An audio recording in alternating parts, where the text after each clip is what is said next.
Un saludo especial para todos los estudiantes, profesores que hacen parte de este importante simposio internacional, que en esta ocasión va a trabajar y estudiar temas relacionados con la justicia. Me han pedido el favor de compartir con ustedes algunas ideas y planteamientos y conceptos alrededor de la justicia y su evolución en la historia. Las diferentes visiones que han existido a través de la historia de la civilización alrededor de este tema que siempre está en todos los momentos de la evolución, de la historia y de los hechos más importantes en la historia humana. Para tal efecto, es entonces necesario e importante viajar un poco en el tiempo hacia el pasado para observar, analizar e investigar cómo este concepto apareció y se desarrolló en los diferentes grupos humanos, el concepto de justicia. Y para esos efectos, lo primero que es importante recordar es que las civilizaciones más antiguas de las que se tiene conocimiento, es decir, civilizaciones de hace 10.000 años, que se ubicaron la mayoría en el valle de los ríos Tigris y Éufrates, de lo que hoy es Irán e Irak. En ese valle, entre esos dos ríos, que se conoce como la Mesopotamia, se desarrollaron las primeras civilizaciones humanas organizadas, sedentarias. Y cuando digo sedentarias, me refiero a que antes de estas civilizaciones existía el ser humano, pero no organizado con estructuras sociales estables e instituciones sociales y políticas estables, toda vez que su subsistencia dependía de el alimento que tenía que encontrar todos los días gracias a el desplazamiento de un lugar a otro. Es decir, cuando el hombre pasa de ser nómada a ser sedentario, debe organizar entonces sus propias estructuras sociales y políticas. Por eso estas civilizaciones más antiguas también son objeto de estudio de la arqueología, porque la arqueología pues estudia precisamente esos hallazgos antiguos, esos vestigios de ciudades, de personas, porque la existencia de las primeras ciudades como tal coincide con este momento histórico en que el hombre deja de ser nómada, se detiene, se vuelve sedentario y se detiene entre otras cosas porque desarrolló la habilidad de poder cultivar la tierra. Es lo que se conoce como la revolución del neolítico, que tiene en la agricultura su principal característica. La agricultura significó y obligó al ser humano a detenerse, a estar en un solo lugar durante mucho tiempo. La agricultura necesitaba no solo agua, sino paciencia y tiempo. La aparición de estas primeras ciudades y de estas primeras sociedades con estructura social e instituciones sociales y políticas coincidió con una visión teológica de la sociedad, de la ley y de la justicia. En todas esas sociedades antiguas coincide el que hace la ley con el que administra justicia. O sea, el juez y el gobernante es uno solo. Generalmente el rey, el monarca, el jefe daba la ley y él mismo administraba justicia. Y esa ley, según puede uno ver en los estudios científicos, históricos, sociológicos y antropológicos sobre estas sociedades antiguas, era una ley que tenía su origen en una concepción religiosa. Por ejemplo, el código de Hammurabi, que es un código de la Mesopotamia, 1300 años antes de Cristo, es un código de instituciones jurídicas de justicia que de acuerdo con el mismo relato y con el mismo código fue dado por Dios al rey Hammurabi. Esa delegación de la ley y de la justicia de Dios al hombre coincide en muchas otras civilizaciones.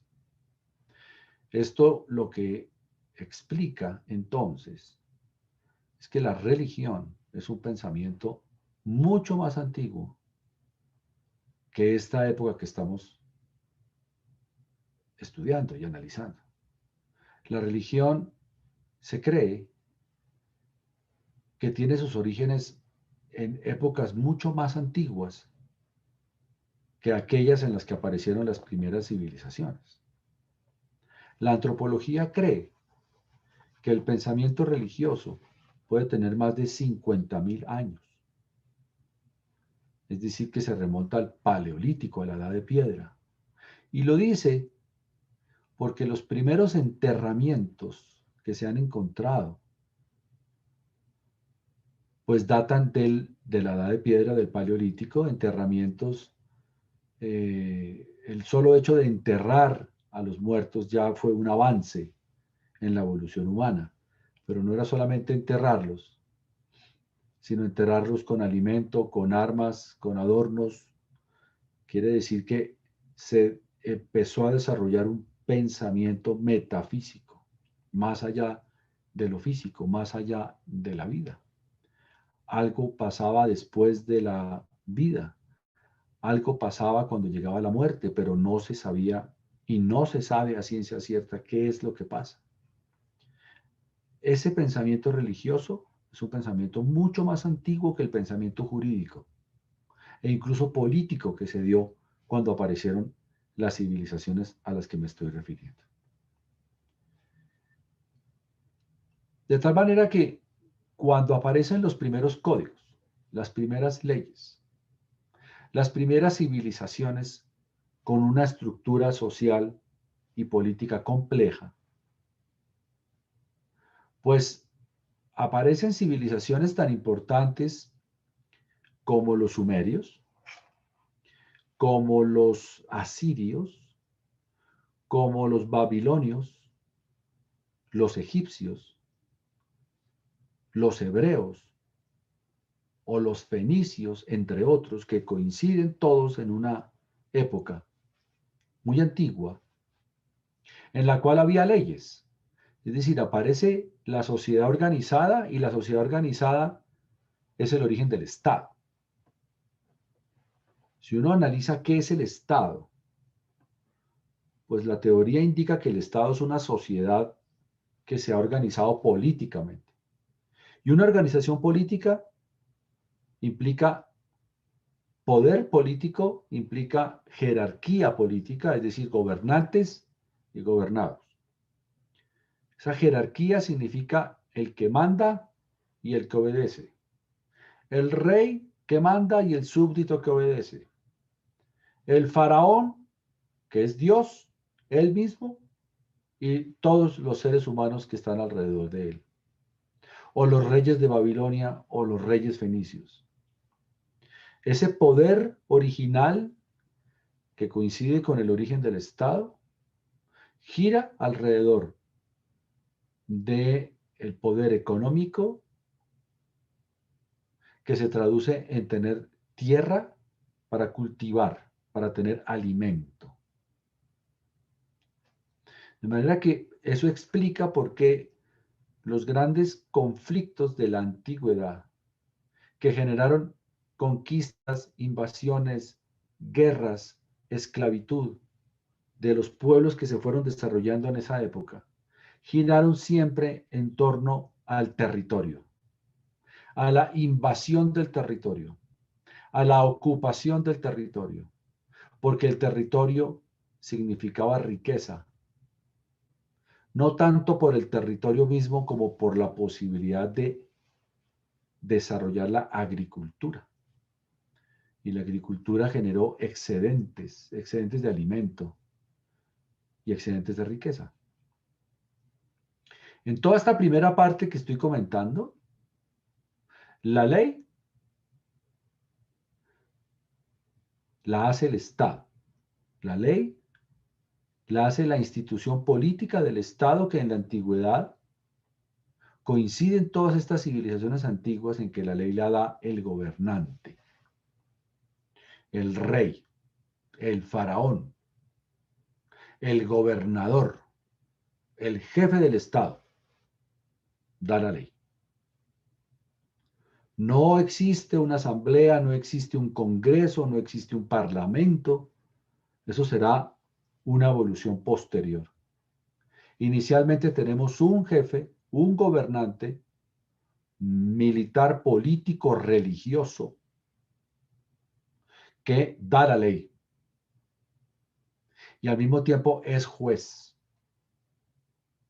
Es decir, da la ley, aplica la ley y administra justicia, que son las tres funciones básicas de cualquier Estado.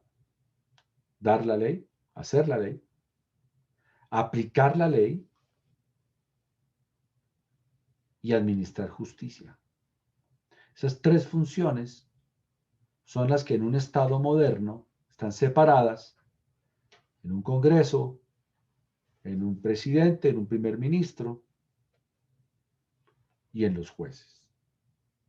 En aquellos países en los que hay tradición de monarquías, hacer la ley y sobre todo aplicar la ley es una función que tiene el monarca, el rey, el emperador. Pero no importa si es un país con monarquía o un país sin monarquía, con congreso o con parlamento o con primer ministro o con presidente o con rey o con emperador. Lo cierto es que en todas las sociedades se hace ley, se aplica la ley y se administra justicia.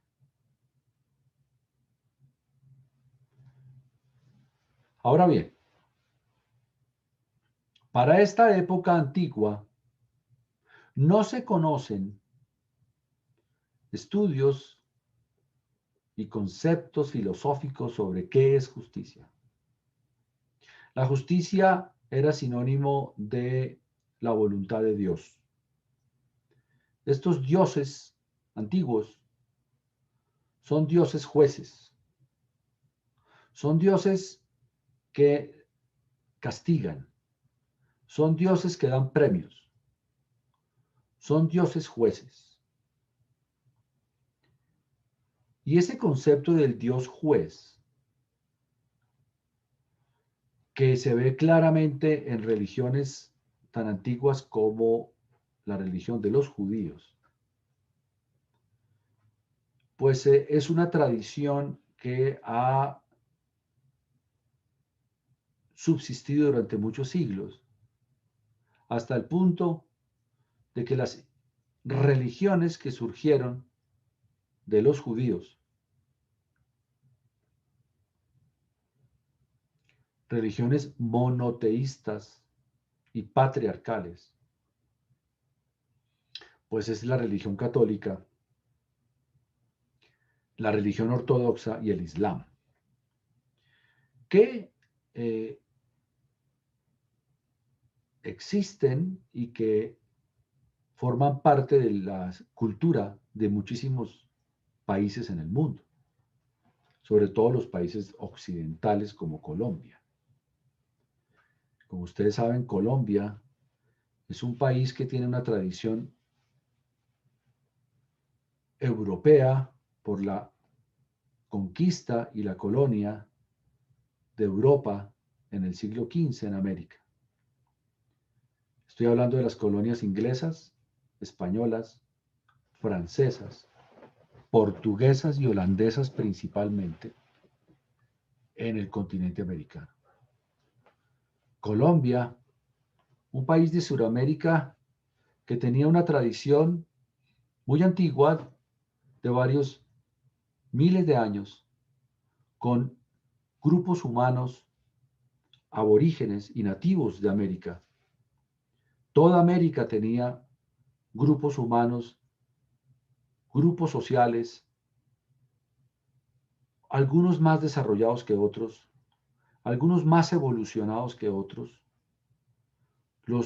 La mayor parte de estos grupos humanos aborígenes antiguos, antes de la llegada de los europeos, algunos eran nómadas, como en Norteamérica, y otros ya eran sedentarios con agricultura, con instituciones políticas y sociales, como los aztecas, los mayas o los incas, que además tenían estados grandes y estados fuertes. Colombia no tenía un grupo aborigen, ni un imperio, ni un monarca que unificara todos los pueblos que había en nuestro territorio, como México o como Perú.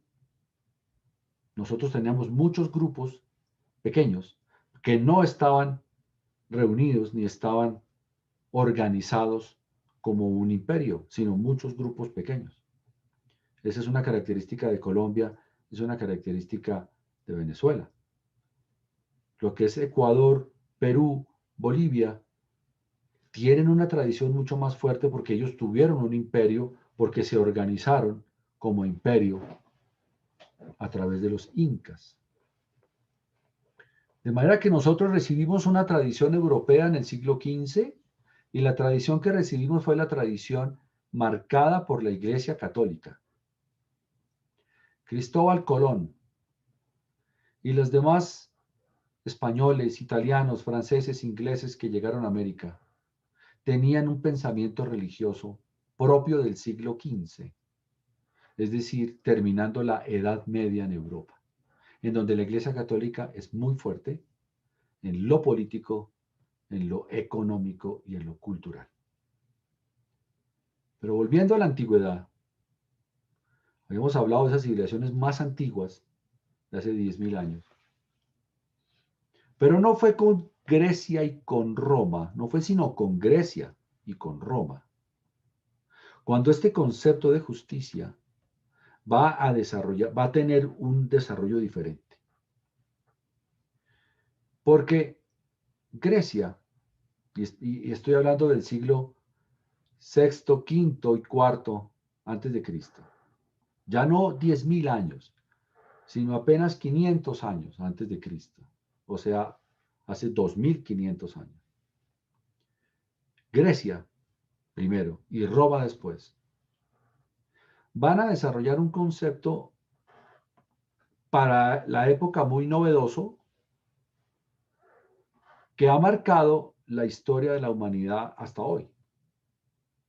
Y es darle al ser humano, darle a las personas el poder de definir su destino.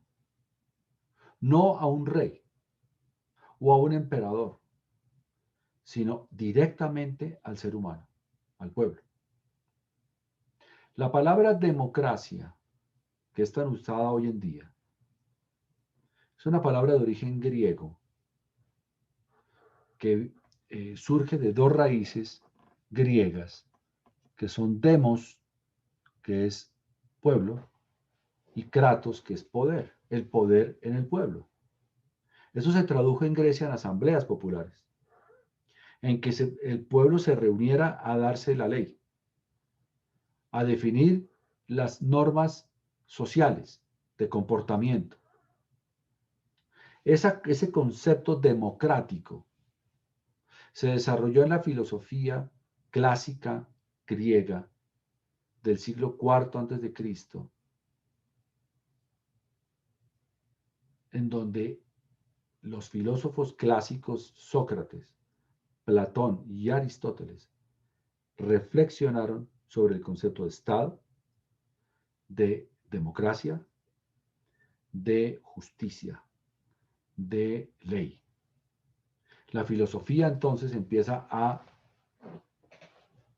pensar en el concepto como tal, abstracto, de la idea de justicia.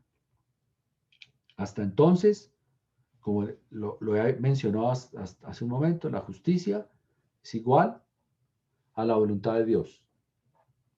Por eso en la Biblia, que tiene esa tradición judía, más la influencia del cristianismo, Antiguo y Nuevo Testamento, todo el tiempo aparece Dios como Dios juez, Dios que castiga, Dios que premia.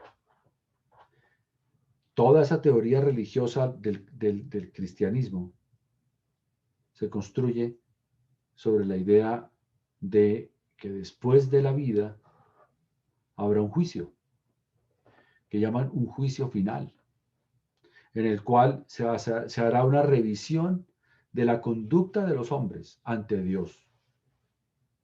Miren cómo una religión construye buena parte de sus ideas alrededor de la justicia y de un juicio. Es decir, que el hombre, después de su vida, deberá rendir cuentas sobre su conducta ante Dios en un juicio. No está muy claro cómo son las reglas de ese juicio, ni qué tipo de pruebas pueda hacer valer en el juicio, o si es con abogado o sin abogado, o qué va a pasar en ese juicio. Lo que sí está claro es que el juez es Dios, y que dependiendo de ese análisis y de ese juicio, de ese proceso, de ese juicio, podrá gozar del cielo y de la felicidad eterna, o asumir las consecuencias de un castigo eterno también. Entonces miren cómo estas sociedades antiguas construyen todas esas ideas, esas teorías alrededor de una idea de Dios y una idea religiosa muy fuerte. Pero los griegos empiezan a volver ese mismo concepto, un concepto que humano, no divino, sino humano, porque si el poder está en el pueblo, demos kratos, democracia, democracy o démocratie en francés. Es decir, que el pueblo es el que tiene el poder. La justicia también depende del pueblo. Ya no será la justicia divina, sino depende directamente del ser humano. Deja de ser un concepto externo que está en otra parte, en Dios, en el cielo, en un tercero, está fuera del hombre, para volverse un concepto dentro del hombre. Los romanos, Roma, que se caracteriza por haber dejado un legado muy fuerte para la humanidad. Uno de los grandes legados de Roma a la humanidad es el derecho romano, que sentó las bases de la ciencia jurídica. Y la sentó porque desarrolló unos principios universales que se podían aplicar no solo en la ciudad de Roma, sino en todo el territorio de Roma, es decir, lo que hoy sería toda Italia y toda Europa, occidental, oriental, Asia Menor y norte de África, es decir, todo ese mundo occidental conocido hasta entonces. Occidental. Tema oriental, aunque tiene influencia también obedece a una tradición y a una historia diferente. Aunque todos podríamos decir que nos desarrollamos en la Mesopotamia, lo que surge después de la Mesopotamia hacia Occidente, llegando a Grecia y Roma, o hacia Oriente, llegando a la India, o a Japón, o a China, tienen un mismo origen.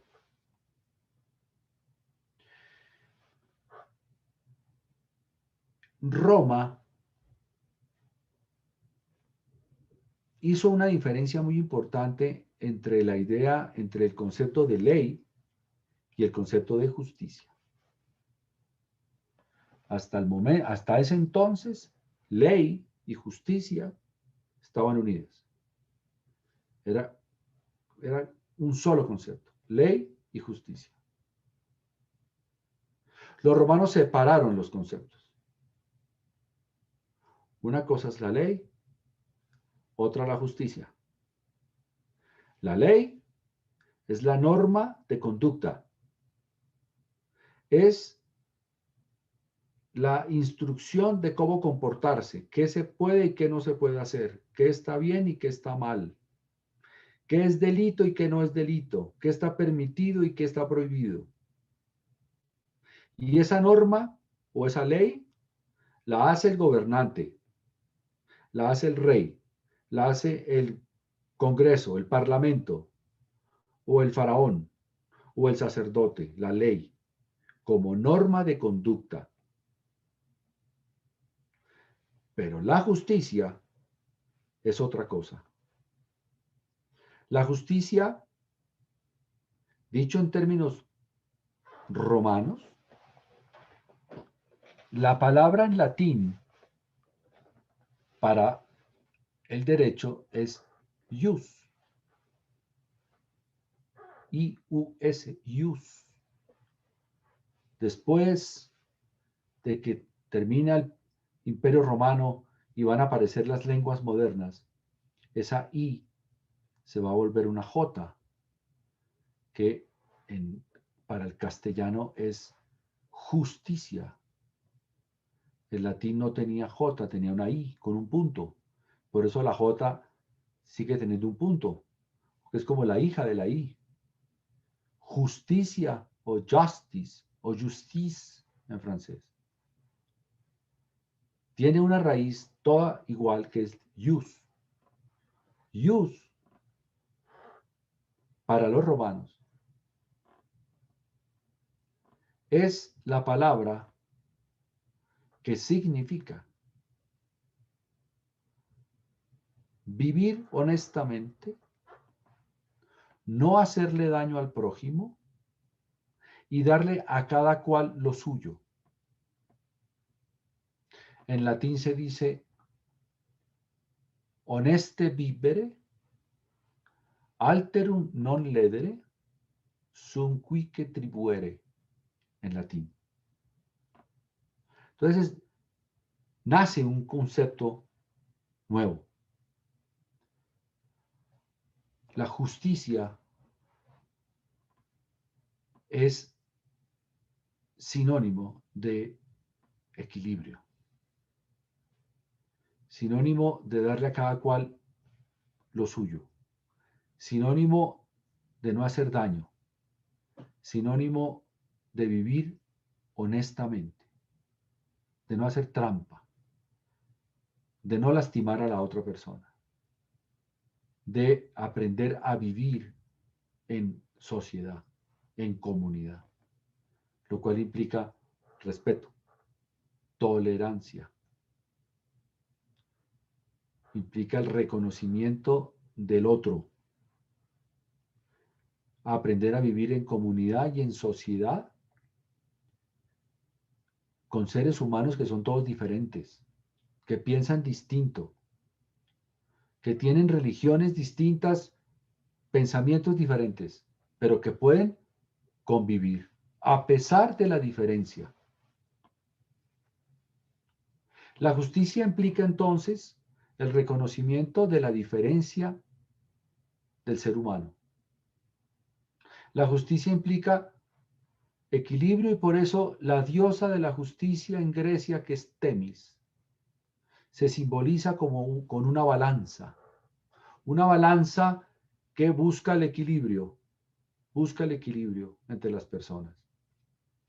El filósofo que más trabajó este concepto, el filósofo griego clásico que más desarrolló este concepto fue Aristóteles, que habló de diferentes tipos de justicia y analizaron la diferencia entre justicia y venganza.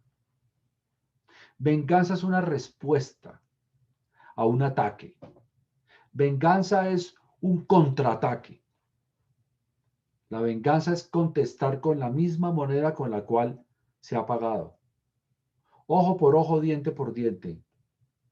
La venganza es un sentimiento humano que no es igual que justicia. La justicia es equilibrio. Los romanos, utilizando conceptos griegos de la noción de justicia, trajeron esos conceptos a la ciencia jurídica y desarrollaron toda una estructura muy compleja de muchos siglos que aún persiste, aún se estudia y son las bases de lo que hoy es el derecho en el mundo. En todas las facultades de derecho del mundo se estudia derecho romano. No solo en Occidente, en Oriente también. Y no importa el sistema jurídico, se estudian las bases del derecho romano. Porque los romanos tuvieron esa habilidad de sentar unos principios universales que se aplicaran, no importara si era Italia o Francia o España o Estados Unidos o Colombia o Japón o la India o Sudáfrica, que hubiera unos principios universales, unos principios que se aplicaran para todos los seres humanos. No importa su color, su religión, su nacionalidad, sino que hubiera unos principios que se aplicaran a los hombres por el hecho de ser seres humanos. Que como ustedes pueden ver, es la base de la teoría moderna de los derechos humanos. Todas las declaraciones universales modernas de derechos humanos, empezando por la Declaración de los Derechos del Hombre que se elaboró después de la Revolución Francesa, el Bill of Rights de la Revolución de los Estados Unidos, las declaraciones de independencia de las colonias españolas en Sudamérica y en Centroamérica. Recientemente la Declaración Universal de los Derechos del Hombre de las Naciones Unidas de 1948. El Pacto de Derechos Civiles, Económicos y Culturales del 66. El Pacto Interamericano de Derechos Humanos. El Tratado de Derechos de la Mujer del 79. El Tratado de los Derechos de los Niños. Todos esos tratados internacionales que hablan de derechos humanos parten de la base de que todas las personas tienen los mismos derechos solo por ser personas. Y eso tuvo su origen fue allá en la antigüedad, en Grecia y en Roma, cuando se dijo, la justicia es vivir honestamente, no hacerle daño al prójimo y darle a cada cual lo que le corresponde. No importa si es rico o es pobre, es blanco o es negro, o es judío o es budista o es católico. Entonces este concepto de principios universales pues ya tiene 2000 años porque se desarrolló en Roma, pero sigue vigente. De tal manera que la diferencia que hicieron los antiguos romanos entre ley y jus. Ley es la norma, jus es la justicia. No es lo mismo la ley de la justicia. Pero además, los romanos desarrollaron un sistema alrededor del cual las propias personas resolvían sus controversias. No había que ir ante un juez. para que el juez dijera quién tenía la razón, sino que entre las personas podían hablar, dialogar, buscar ayuda de algunos expertos en jus, como el pretor o como los juristas romanos, para resolver sus controversias pacíficamente, con la razón del jus, o sea, con la razón jurídica, con la razón del derecho. Y aprendieron a resolver sus controversias pacíficamente, resolviendo sus diferencias y sus conflictos a través de un acuerdo. Nos ponemos de acuerdo para resolver nuestros conflictos. Y ese ponerse de acuerdo reconoce la autonomía de la voluntad, reconoce la libertad, reconoce la capacidad jurídica para obligarse, para hacer cosas. De tal manera que esa es la base de lo que en el derecho romano se dijo alrededor del contrato. Un contrato es un acuerdo de voluntades, es un pacto. Hay un acuerdo de voluntades y para uno ponerse de acuerdo con otra persona, uno tiene que ser libre y capaz de hacerlo. Con el contrato, lo que se reconoce es la libertad. La libertad para hacer, para obligarse. La libertad para llegar a un acuerdo. La libertad para resolver pacíficamente la controversia. Si después de todos los esfuerzos no se resuelve el problema, no se soluciona el conflicto, habrá que buscar un tercero que lo haga, otro. Pero el concepto antiguo de justicia en Roma y en Grecia no está buscando un tercero que diga y que resuelva el problema, sino son las mismas personas las que deben resolver sus problemas de manera pacífica, ordenada, tranquila, sin venganza. Ni la venganza física, ni tampoco buscar un juez, un tercero, el Estado, el rey o el juez o la corte, que diga y administre justicia y castigue. Lo que se busca es que las personas puedan resolver sus controversias, puedan resolver sus problemas de manera civilizada y de manera autónoma. Eso se logró durante una época de la historia de Roma que coincide con la República Romana. El Imperio Romano va a ser diferente. El Imperio Romano será después y ya son las figuras que se ven en las películas de los emperadores romanos, que eso ya es la última parte, que ya es un rey, un emperador muy fuerte, muy poderoso. Pero este concepto de justicia no se desarrolló en el imperio, sino en la República Romana, que coincide con la época de la democracia griega.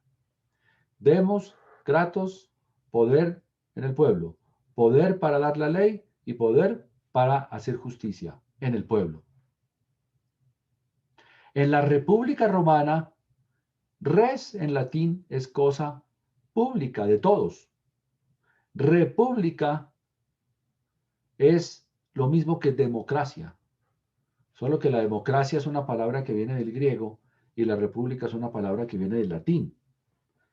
Pero tienen la misma concepción, y es que el poder lo tiene el pueblo, o sea, el propio ser humano. Es valorar al ser humano por el solo hecho de ser persona, por el solo hecho de ser hombre. Si el hombre hace la ley en una república o en una democracia, el mismo ser humano es juez, porque resuelve sus controversias.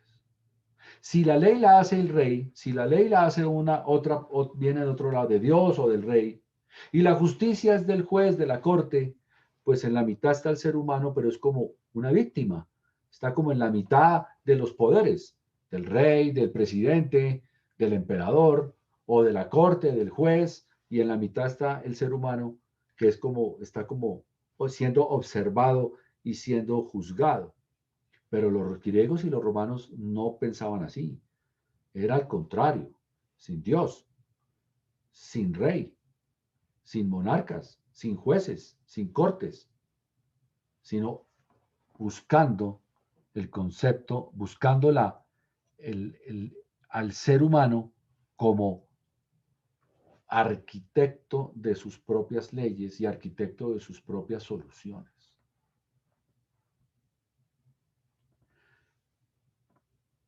Cuando Roma se convierte en un imperio, todo eso va a decaer y se va a aumentar el poder del emperador. Luego de la religión católica, porque Roma se va a volver cristiana y católica, persiguieron a los cristianos, martirizaron a los cristianos, pero después se volvieron cristianos. Y al caer el Imperio Romano de Occidente y comenzar la Edad Media, que fueron 1000 años, lo que se hizo durante esos mil años fue crear los estados como los conocemos hoy. Se organizaron los estados modernos, Francia, Inglaterra, España, Alemania, Italia, Portugal, los países como los conocemos hoy, que fueron los mismos que hacia el siglo XV, Roma cae en el siglo V y la Edad Media va a ser 1000 años. O sea que para el siglo XV, los que llegan a América son esos europeos cristianos, que ya estaban organizados con monarquías poderosas, como la monarquía francesa, o la monarquía española, o la monarquía inglesa.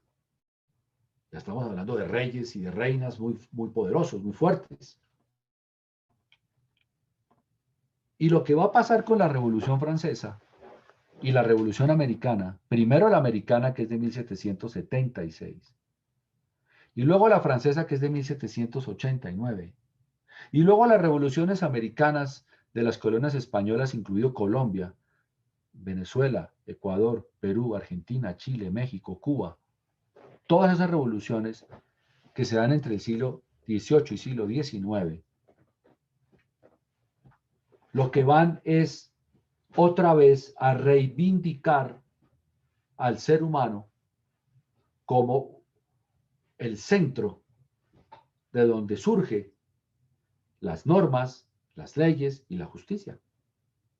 Ese es el discurso de los franceses de la Revolución Francesa y de los americanos, del Bill of Rights. Porque cuando se dice que todas las personas son iguales por el hecho de ser personas y que todos tienen derecho los mismos derechos solo por nacer, pues es la base y la teoría de los derechos humanos moderno, que para la época de las revoluciones era un discurso contra los reyes y contra la monarquía, contra el poder absoluto de los reyes, contra el absolutismo francés, inglés, español. ¿Qué se estaba reivindicando en esas revoluciones francesas, americanas, suramericanas? Se estaba reivindicando un concepto muy antiguo, el concepto antiguo de que el poder es en la persona, en el ser humano. Por eso se entiende entonces que después de la Revolución Francesa volvió a tener importancia el contrato para hacer negocios, el acuerdo de voluntades. El matrimonio, por ejemplo, para el derecho romano y para el derecho civil moderno es un contrato. Un negocio se hace con un contrato. Comprar en Internet es un negocio que también parte de la base del acuerdo de voluntades, o sea, del contrato. Volvimos a lo que se había dicho siglos antes, allá en Grecia y en Roma. Vuelve a reivindicarse el contrato. Y ese concepto del poder en el pueblo tuvo un antecedente muy importante hacia el año 1200, 1215 en Inglaterra, con la Carta Magna, que fue la declaración que se hizo por los nobles ingleses contra el rey, en el cual se estableció que las leyes debía hacerlas el pueblo y que las leyes que definieran impuestos tenían que ser dadas por el pueblo, no por el rey, que es el mismo concepto de no taxation without representation de la Revolución Americana. De tal manera que con esta evolución que he venido comentando de la historia, desde muchos miles de años antes, pasando por Grecia, por Roma, por la Edad Media, por las revoluciones, por el descubrimiento de América, por las religiones, podemos ver que el concepto de justicia, para que el concepto de justicia esté en el interior de las personas, la justicia no puede estar únicamente en cabeza de una corte o de un juez. La justicia no puede seguir en manos exclusivas de un juez o de una corte. La justicia tiene que estar por dentro del ser humano. La justicia tiene que obedecer a unos principios y valores de convivencia, de dignidad, que todas las personas tengan. No porque alguien se lo diga, no porque un rey se lo diga, o un emperador, o un presidente, o el Congreso, o un juez, o una corte, sino porque el ser humano tenga interiorizado el concepto de justicia. Y eso es un tema cultural, educativo, de la familia, de la escuela.